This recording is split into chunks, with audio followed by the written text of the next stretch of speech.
Pandemia, la reactivación económica y también la crisis social fueron algunos de los temas que estuvieron presentes en la cuenta pública del presidente Sebastián Piñera. Queremos seguir recogiendo reacciones al discurso. Tenemos la comunicación con el presidente del PPD, Heraldo Muñoz. ¿Qué tal? ¿Cómo está? Buenas tardes.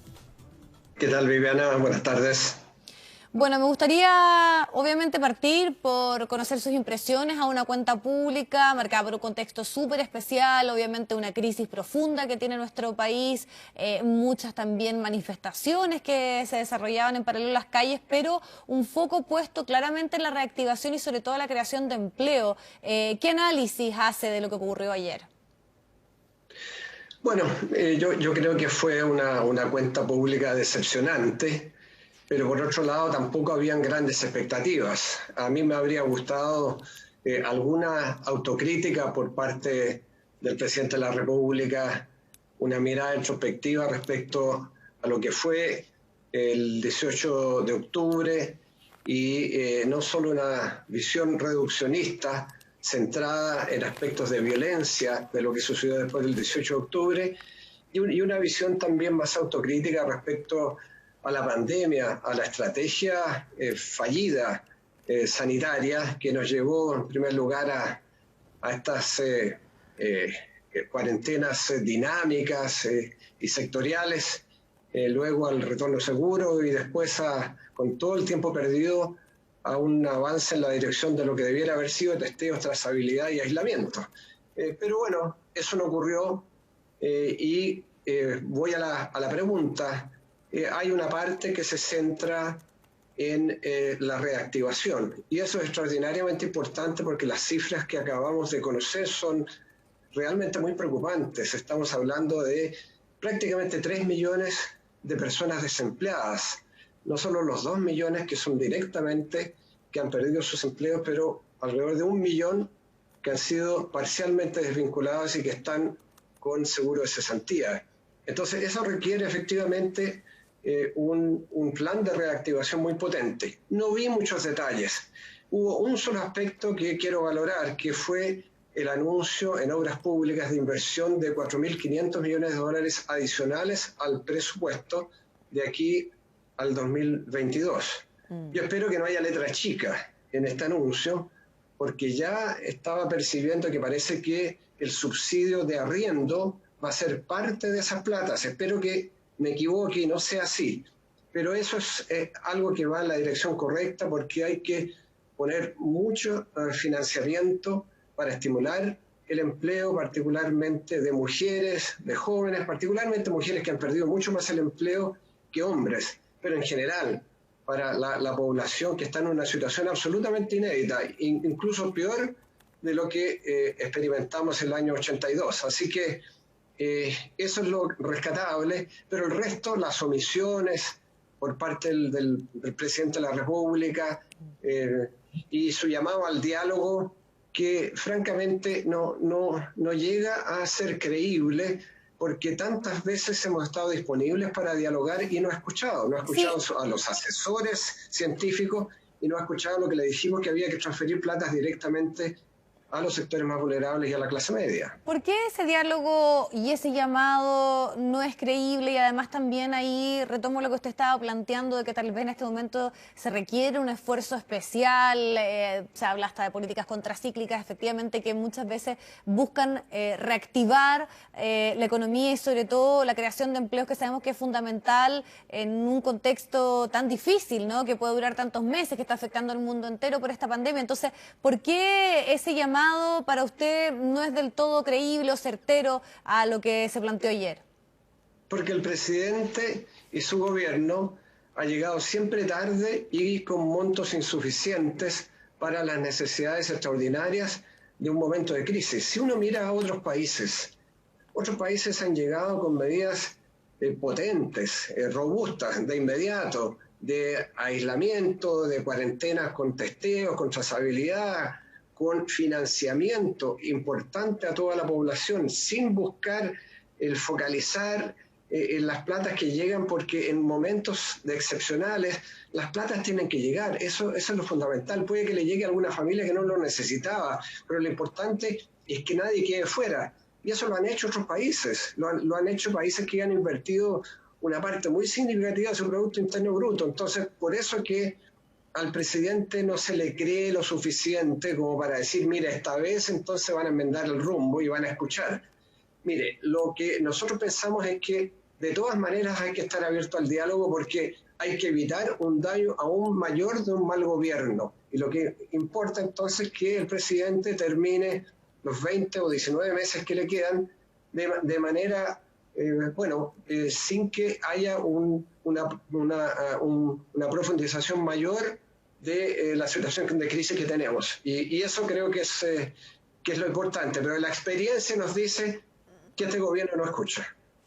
Y ahí también sería interesante conocer su opinión porque mientras se desarrollaba esta cuenta pública y lo hemos estado detallando bien una serie de hechos, hay algunos que obviamente tienen distintos orígenes, unos más tranquilos como cacerolazos, pero también situaciones difíciles que nos recuerdan tal vez los momentos de mayor violencia, más allá de ciertas demandas obviamente entendibles, ciudadanas, sobre todo posterior a toda la crisis que estamos enfrentando, pero eso al parecer va a estar presente, va a ser un poco también lo que vamos a estar enfrentando constantemente en las calles, que una ciudadanía en una situación muy, muy complicada. Ya en la discusión, por ejemplo, el 10%, había algunos parlamentarios que habían dicho que se estaba bajo una cierta presión.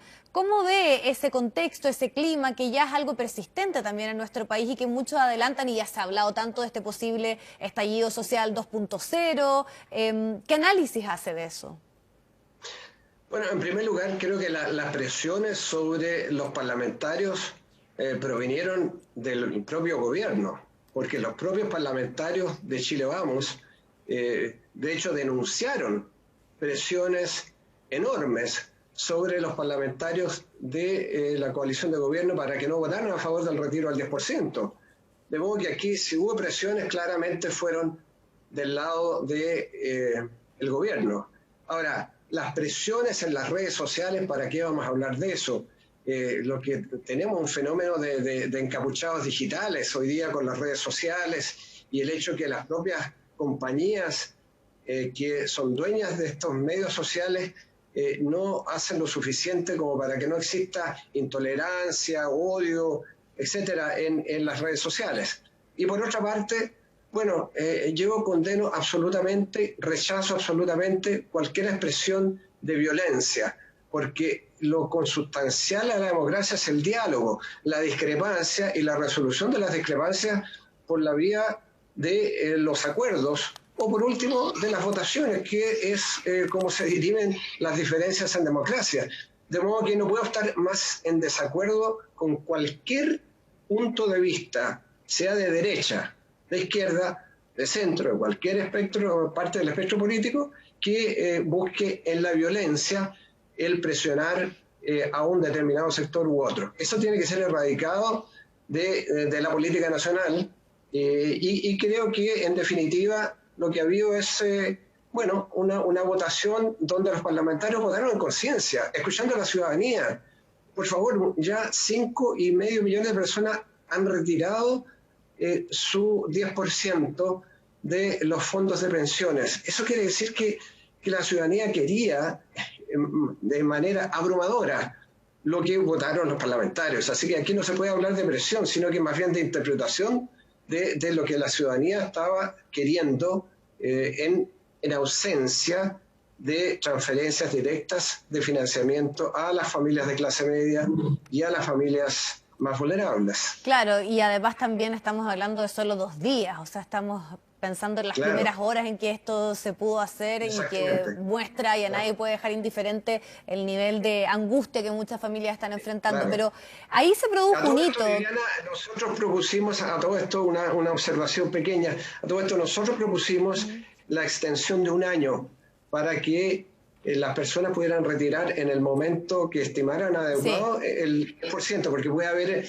algún pequeño empresario que no necesitara la plata ahora, pero la puede necesitar a fin de año. Entonces, pero esa observación la quería realizar porque fuimos nosotros los que propusimos la extensión de 1 año para el retiro del 10%. Claro, que eso de hecho es lo que está en este momento a disposición de quienes quieran hacer uso de parte de sus pensiones. Pero bueno, yo le decía que eso marcó un cierto hito que tiene que ver con la unidad del oficialismo. De hecho, se habló de estas alianzas, este trabajo que se hizo con la derecha social, pero ahí lo quiero llevar a algo que usted ya también planteaba hoy en una entrevista en el diario La Tercera, que tiene que ver con el futuro de la oposición, con miras a estos meses, previo al plebiscito, que sabemos que ahí también hay un hito bien decidor. ¿Esa unidad está presente o sigue siendo algo circunstancial como lo que ocurrió con el 10%? Bueno, yo celebro que haya ocurrido alrededor del retiro del 10% y el desafío es cómo proyectarla, pero no hay automaticidad en la proyección de la unidad que se produjo alrededor del retiro del 10%. Quizás el hito más importante de aquí a corto plazo sea el enfrentar juntos el plebiscito, enfrentar juntos la campaña por el apruebo en el plebiscito del 25 de octubre. Hace varios meses atrás, antes que estallara la pandemia, nosotros, el Partido por la Democracia, el Partido Socialista, Partido Radical y otros, propusimos un solo comando de campaña por el apruebo, una nueva constitución. Y lamentablemente, bueno, el Frente Amplio, el Partido Comunista decidieron constituir comandos de campaña aparte, separados. Y bueno, fue una decisión, ellos optaron quizás por la identidad propia. En definitiva, yo creo que ahora lo que procede es por lo menos tener una coordinación de los comandos de campaña y retomar algunas de las ideas que propusimos como una suerte de plan B. Bueno, que por lo menos tuviéramos una cortina de las distintas franjas televisivas, que tuviéramos algunas actividades conjuntas, que se viera la posibilidad de capacitación conjunta también de apoderados y el despliegue de los apoderados y apoderadas, particularmente ahora donde va a ser necesario tener solamente algunas personas en el recinto. De modo que yo todavía tengo esperanzas de que eso se pueda lograr y eso sería muy significativo porque estamos todos unidos respecto al apruebo. Debiéramos entonces por lo menos tener una cierta operatividad conjunta para enfrentar el plebiscito. Así que esa es una instancia. Yo me imagino que... Pero las elecciones y ahí seguramente cada cual verá qué configuración de alianzas electorales quiere, pero para eso estamos todavía algo distantes. Claro, usted habla ahí de una cierta coordinación, sabemos que por ejemplo los apoderados puede ser ahí una estrategia para poder enfrentar de manera conjunta el plebiscito, pero va a ser un año especialmente electoral, muchos dicen que ya es anticipado, pero sabemos y están en las encuestas presentes las figuras que tienen proyección presidencial. Ahí, ¿qué le parece que siga siendo un nombre que resuena dentro de la oposición, el de Daniel Jadwe? Y además también usted vuelve en esta entrevista a hablar de que está a su disposición, más allá de que considera que no es el tiempo, pero está, porque muchos dicen que aquí efectivamente esto puede ser una elección de punto más extremo a lo que habíamos conocido un poco en los últimos años de nuestra historia reciente, postdemocracia, ¿no? Bueno, yo no he dicho que estoy dispuesto, pero sí he dicho que el espacio del socialismo, de la socialdemocracia o de la izquierda democrática seguramente tendrá alguna opción o más de una opción.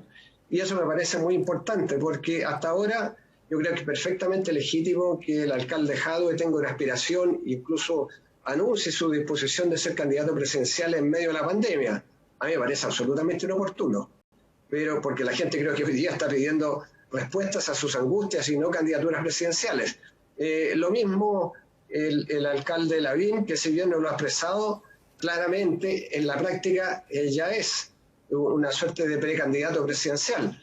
Y creo que esas son expresiones polares que no reflejan la diversidad de Chile, y yo lo que dije es que creo que sería importante que existan esas opciones porque Chile puede más que Jadwe versus Lavín. Y creo que eso es un hecho y seguramente florecerán muchas flores o miles de flores, como dijo en algún momento un líder político, y tendremos entonces opciones diferentes. Bueno, vamos a ver ahí cuántas flores pueden florecer en este proceso. Muchas gracias por la conversación, que esté muy bien. Gracias, Viviana.